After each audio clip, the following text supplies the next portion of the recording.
high school, and during the course of that summer, right in between my 6th and 7th grade year, he decided to take 6 weeks off. Now, teachers, as you know, get off, and then they get off during the summer when the school's not in session. And back in the day, of course, they don't do that much time off now, but back in the day, they get quite a bit of time off. And so Dad took 6 weeks off, and he arranged for someone to come preach there at the Pryor, where we live. And we took off, and we had a vacation of 6 weeks, just Dad, Mom, and the kids.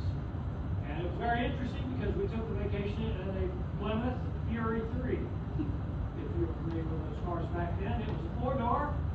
And so Dad drove, Rick sat in the middle, Mom sat in the front seat, the driver's side, and us 3 kids, myself and my sister Guy and Bob, sat in the back seat. And we went in the month of July through from the Pryor all the way through West Texas. Pete's already grinning. Through New Mexico on the south end of it, through Arizona to Los Angeles to visit an uncle of Mom's over there in California in July. And our air conditioner was called a 460 because we rolled all 4 windows down and went 60 miles an hour through the desert in July. And I look back on that and I remember how wonderful that was. And I was talking to my little brother, he's passed on now. But one day we were talking about that trip, and we were talking about how really neat it was and what we saw. And Bob was just kind of sitting there looking at me, kind of funny like, and he goes, "Jeff, do you not remember to eat?" And I guess I didn't, because I was thinking about all we saw. But then as I began to think, it was insufferable. Stuffed in that car, all of us. And then, of course, we were pulling a camper that was a little tiny, small, tiny camper. In fact, when we went to bed in shifts. And you know, the top bunk went first. It was Rick, and then Bob, and then me on the double. And then at the bottom was Dinah, and then Mom, and then Dad. And then Rick needed to go to the bathroom. Which means everybody had to get out of bed to get out so Rick could go out to the bathroom.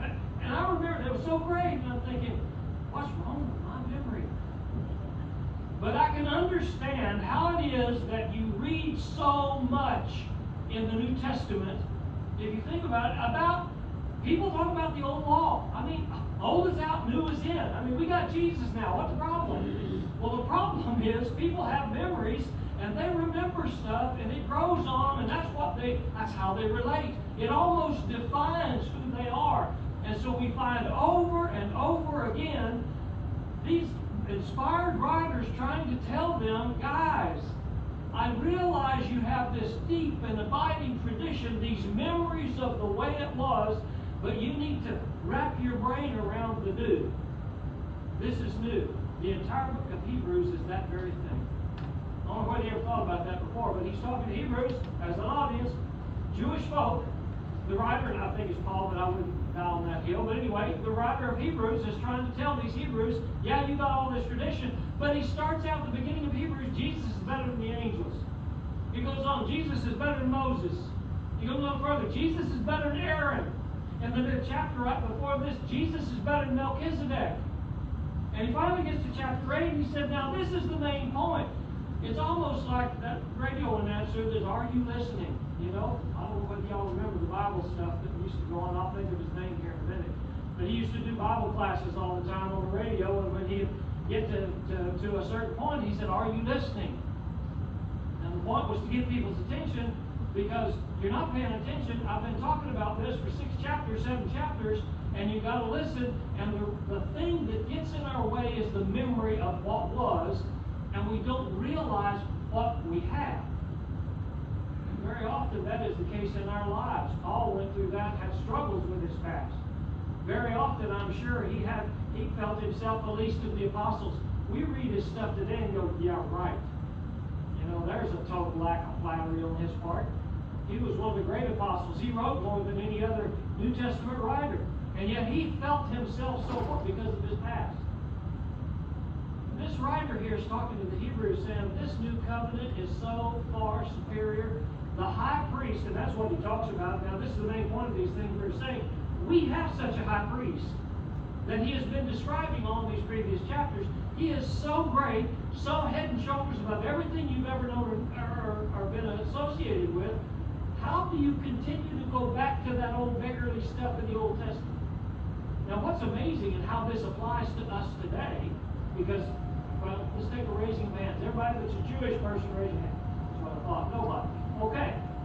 But we're not Jews, but it still applies to us today by virtue of the fact that we need to appreciate exactly what it is we have by comparison. And the only way that I can do that is to kind of describe some of the things, just very briefly, that they had to do in the Old Testament. And one of the things had to do with the instant justice, meting out of justice in the Old Testament. If somebody did something wrong, it was taken care of right then. You know, they didn't have prisons in the Old Testament. No, if somebody did something wrong, they took care of it right then and right there, and it was done. And deterrence works. When you look at all of the physical circumstances that they went through, I can't speak for you, but I am so glad that our worship assembly and our getting together to Bible study and things of this nature is so much simpler than it was back then. I just would not do to have to wear a priestly garb. I already got in trouble for wearing boots in the pulpit in one church. I just don't know how it'd be if I had to wear a certain kind of clothing. And that's one of the things some of our religious friends really put lots of stock in. They think it's very important that the preacher that's up there in front of people wear a different garb. And he'll wear robes, and he'll wear his collar backwards and things of that nature to show that he's somebody different. You know, in the church, it's just everything is so much more simple and so much easier to go. I get in my pickup, and that's why I get the illustration of that car going through the desert. I get in my pickup and I push a button, and it starts. And within a minute, and I do mean I've timed it, within a minute, the cab of that pickup is nice and cool. And some of these 90 and 100-something degree afternoons, I just drive in my pickup in the cool and not give one thought to riding with 6 people in a Plymouth Fury 3 through the middle of the desert in West Texas and New Mexico. How do you look back on something like that and desire that? And yet, you and I live in a religious, we're not in a little bubble here as Christians, we live in a religious world filled with sincere, honest, God-fearing people who are trying to do the right thing. I wouldn't take any of that from them. But they're going back to the Old Testament law, and they're going back trying to look at it as the leader, the metric, the thing that they look to guide them in their life today. We don't have that. And so when you look at this first part of chapter 8, and it goes all the way through, we're going to go to the end of chapter 8 to make our point. But you look at things that are different now. One of the first things you look at is the high priests. High priests are different back in the day than what Jesus was. As a matter of fact, if you do a little history study about AD 70 and the destruction of Jerusalem by Titus, you will note that in the city, within the city of Jerusalem, not only were they being attacked from about by the Roman army and trying to fend them off, but there was a civil war going on within the city of Jerusalem. And I'm not talking about just bickering parties, political parties like we got today, Republican, Democrat, whoever the third one might be. No, in this city of Jerusalem, they were killing each other. There were dead bodies laying in the street. It wasn't unusual. And one of the factions was led by the high priest. There was a bunch of priests that were killing people. And that civil war was going on during that time. These Hebrews understood that. They knew that. They lived during this time, right prior to AD 70. They knew what was going on in the city. You and I live in a culture in America where we've got religions all over the place with religious leaders all over the place, none of whom stand up to who Christ is. And one of the stark distinctions that needs to be made is that we have a high priest. He is our only mediator, and nobody else, I don't care what kind of clothes they wear, who they call themselves, can mediate between God and man. Only Christ. We got the best system there is. God's Son is who it is we go through to pray to God. I don't know whether we think about that sometimes or not, but you know, that's not how the Old Testament folk prayed. They did not have a mediator. They went to the high priest to do all their worship stuff, and the high priest, a man, was a go-between between them and God. Now, sometimes it was a great man like Moses, and he was a hoss. Now, he was a good man. But not all of them were like that. In fact, it went way downhill after Moses when it came to high priests. And then it came to Jerusalem during the time of Christ, when your high priests were dead set on killing Jesus because they wouldn't accept what he said. Here in today's culture, we've got people who want themselves, set themselves up as somebody. And folks, you and I as Christians have Jesus as our high priest. When we go to God, we go to God through God's Son. Changes like that cannot be undermined. You go further down in verse 5, and it talks about the pattern that Moses was given. Now, here's 2 points real quickly. One of which is there is a pattern, and 2 of which is we can know the pattern. Moses was given a pattern to set up this new covenant, the old covenant church. And he set it up with all of its accoutrements, everything that went with it, the temple, the furniture in the temple, all of that stuff. Everything was lined out and given in specific. Now, I don't know about you, but if you've ever been through it, my little brother did a wonderful study one time on the tabernacle.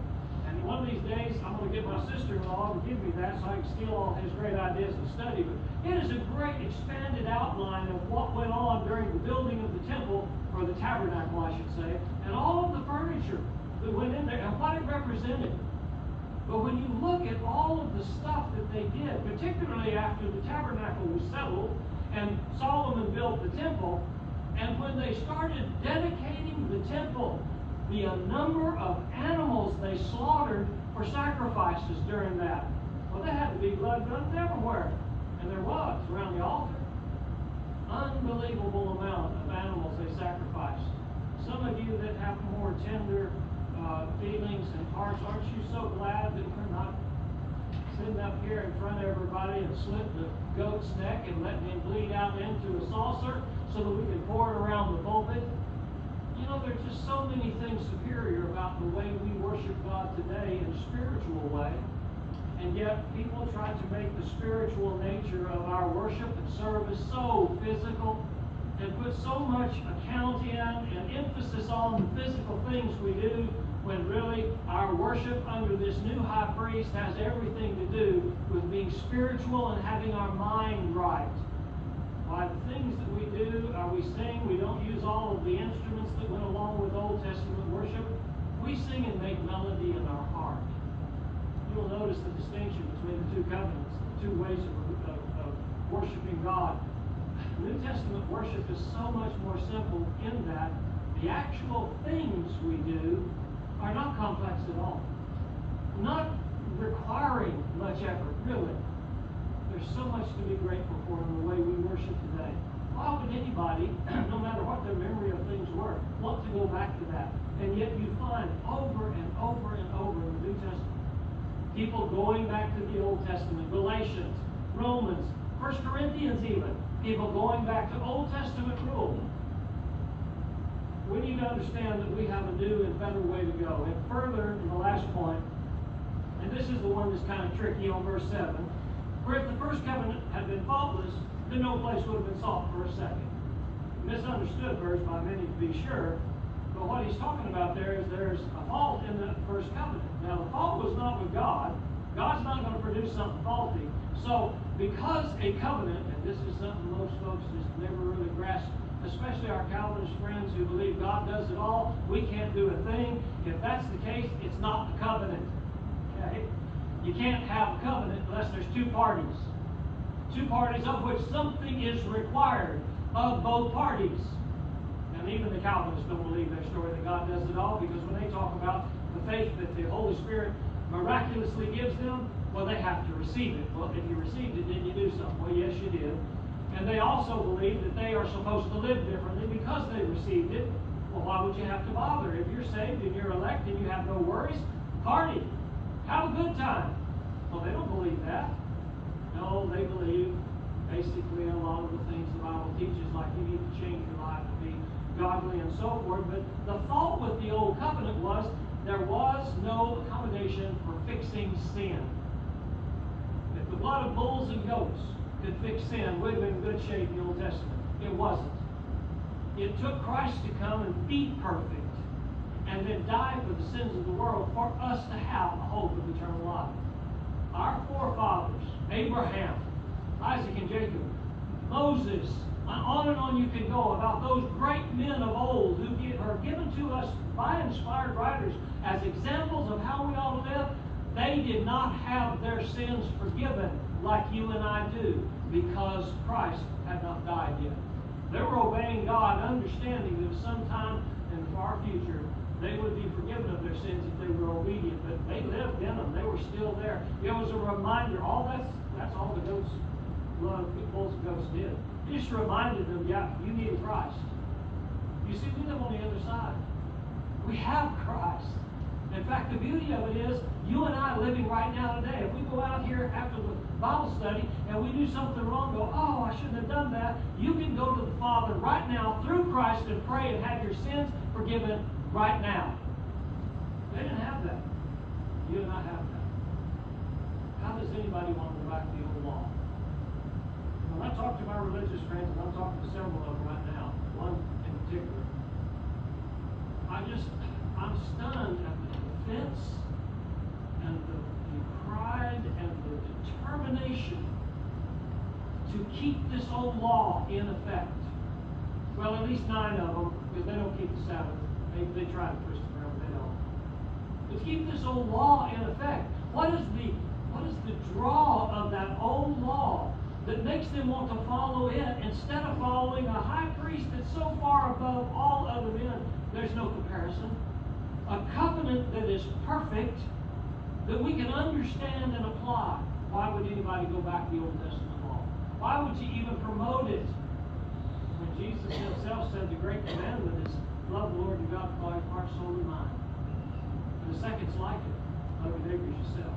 On these hang all the old law. You know, everything we do, maybe we miss it sometimes. I think I do sometimes. Miss the idea that, wow, things are simple today. Now, of course, that comes with some consequences. Because here's the deal. You know, if a guy didn't keep the old law, punishment very often was immediate. Took him outside the camp, killed him, stones. Still think that's not a bad idea on some occasions. I believe that would solve a lot of our problems today. People will be looking around and go, ooh, we don't want what that guy got. We'll change our way. But nevertheless, one of these days, God is going to hold people accountable for their works. 2 Corinthians 5:10. And we've got it made. We've got it so easy. It's really the requirements that we have been asked to perform and to do and to obey and to follow are so minimal by comparison. But we've got a new covenant. And the last verse in that chapter says the old law has been done, it's getting done away. It's leaving us. I don't want to get into the discussion of transition because there was somewhat of a transition, just like there was in the people of Israel leaving Egypt, coming across the Red Sea, in the wilderness for 40 years, and finally coming into the Promised Land. You had a transition in becoming God's children. Okay? Well, it's kind of the same way when the new covenant came in. I mean, the minute Jesus died and it was nailed to the cross, that was the end of the old law. But then there were still Jews there who had remnants of Judaism that were transitioning out, but the old law was taken out of the way and nailed to the cross. And that's what the Hebrew writer says.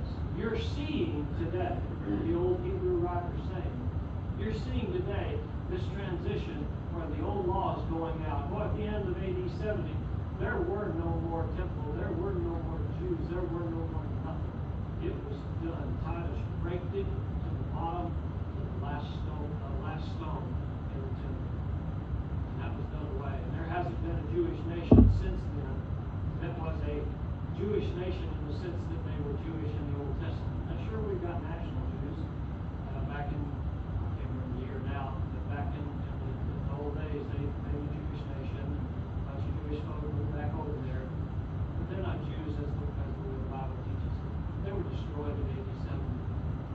So we're seeing the transition. It was out of the way. It's taken out of the way. It's nailed to the cross. The Hebrew writer says we've done away with it. When we talk to our friends, we need to understand with gratefulness in our heart what great high priest we're under, what great system, this new covenant we are under. But also we need to help them to learn and appreciate the fact that we're not under the old covenant anymore. it has no bearing on us whatsoever, and that comes as a shock to them because they've been taught by their pastors who dress differently and who walk a different line and love to be called master and pastor in the marketplace, to be sure. And they're telling them, oh yeah, you go by at least 9 of those 10 commandments. But we do not. We need to be able to convey to them how blessed we are to be serving our high priest, Jesus Christ, and how much easier it really is, and how little it takes. Our gratitude should show through by the way we conduct ourselves. Always offer an invitation if you're not a Christian, if you want to get your life straight, whatever the needs you may have, we offer that opportunity now as we stand together.